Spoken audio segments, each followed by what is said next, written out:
Thank you for listening to Mr. Write, your podcast for fiction writers. I'm your host, Taylor Morrison.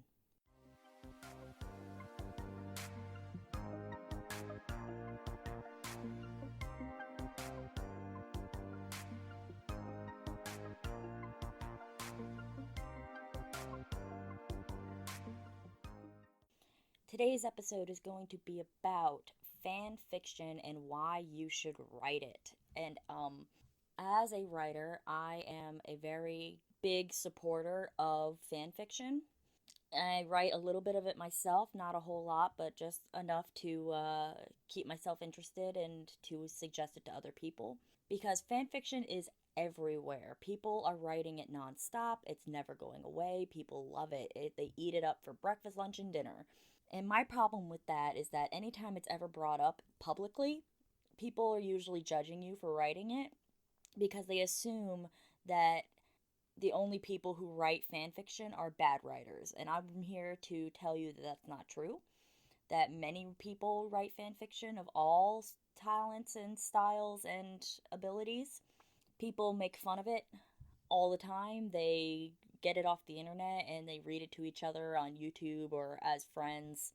Um, and they joke. But I'm here to say that you should at least give it a shot. You should give it a chance. I have 9 reasons to why you should give fanfiction a try, and I'm hoping that by the end of this, you will give it at least a little bit of a try by writing some kind of fanfiction, whether that be a one shot, a novel, a short story, just some kind of fanfiction that you enjoy from a genre or category that you enjoy.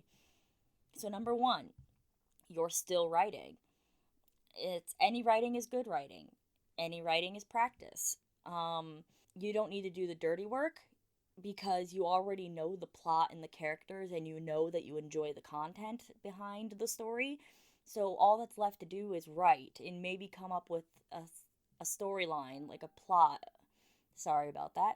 But come up with a storyline or a plot and then just start writing. And most people like to write things that weren't included in their original piece of work.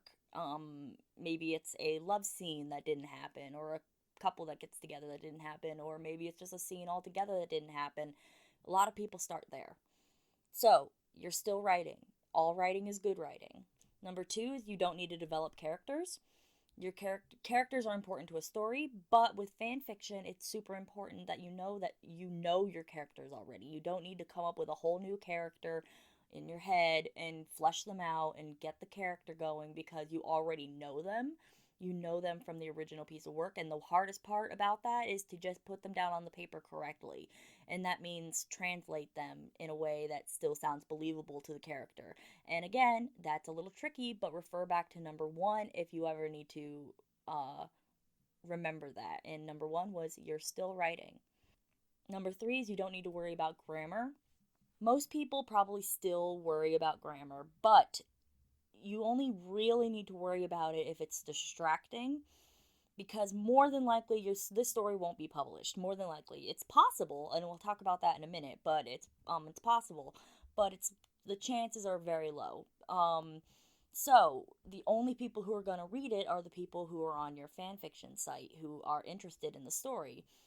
So, if the storyline is great and your characters are well developed and everything sounds great, people are usually going to overlook that spelling issues and grammar issues unless it's really distracting. In which case, running it through a spell check, grammar check program online usually catches most of it, and reading it out loud catches most of that. But you don't need to be 100% accurate. You don't need to have everything perfectly written to the point of like publishability because it doesn't matter. So, number 3 is you don't need to worry about grammar. Number 4 is you will get beta readers. You will get almost immediate responses chapter by chapter because people love fan fiction. And especially if you write some of that raunchy 18 plus stuff, people eat that up like candy. And nothing against that, not all. I mean, people like what they like, and humans are perverted by nature. And so if you do write that kind of thing, it's super easy to get readers. And if you don't write that kind of thing, you'll still get readers. You just have to try a little harder. But you will get your beta readers. You'll be surprised at how many people are interested in your work. And criticism is very important to your voice and skill. And you can use that towards your other writing, like your original works. The better you get at fan fiction and the better you get at writing that, and the more followers you get, the better networking you can do for when you actually start writing your own stuff. Number 5 is you won't need to worry about word count. That one's pretty simple. It's just that most novels are 80 to 100,000 words, and fan fiction can be as shorter as long as you need it to be. So you don't need to worry about length. You just need to get the story out. That's the most important part, is just telling the story. And if that can be done in only 12,000 words, then so be it. But again, because it's free and it's published on a public website, you can write as short or as long as you want to, and it won't matter because it's your work and it's your story, and no one can tell you otherwise. Number 7, published authors also write fan fiction. A lot of published authors write fan fiction. A lot of people in general write fan fiction. So I don't want anybody to say, well, only bad writers write fan fiction or all fan fiction is garbage. That's not true. And just a few examples are E.L. James was 50 Shades of Grey. That was a Twilight fan fiction. Neil Gaiman published multiple works of fan fiction. He published a Chronicles of Narnia fan fiction. He published an H.P. Lovecraft fan fiction, and he published a Sherlock Holmes fan fiction. So Neil Gaiman did it. I mean, he's super famous. And then my last example is Cassandra Clare, who wrote the Immortals stories. I think. One second, sorry. Let me double check my facts on that one because I'm having a brain fart. Mortal Instruments, I'm sorry. Cassandra Clare wrote Mortal Instruments, not Immortals. I knew that. But she wrote a story called The Very Secret Diaries, which was a fan fiction of Lord of the Rings.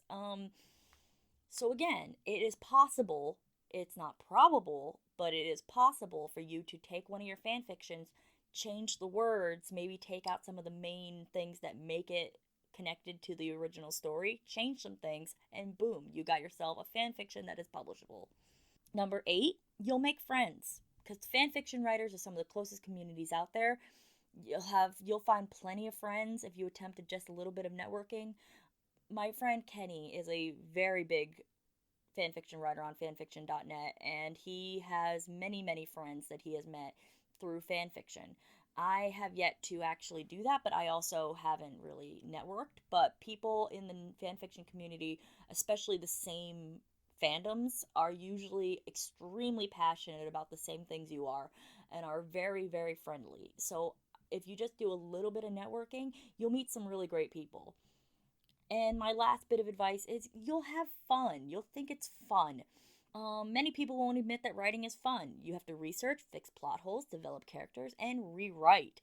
Fanfiction is all creativity and creation without most of the stress of regular writing. It's a nice bath after a long day's work. You'll get your feedback, fans, and recognition without the added stress of publishing. But yes, fanfiction is extremely fun because you don't have to worry about it as much. You can just write what you want to write and be as silly or as fun or as serious as you want it to be and still get your words done. But yeah, that's all of my advice for today. If you have any questions, comments, or concerns, please email me at taylormorrisonwriter@gmail.com. I have a Patreon, I have a Tumblr, and a Twitter. And all of my contact information will be at the end card, but please email me at taylormorrisonwriter@gmail.com if you would like to be interviewed for this podcast.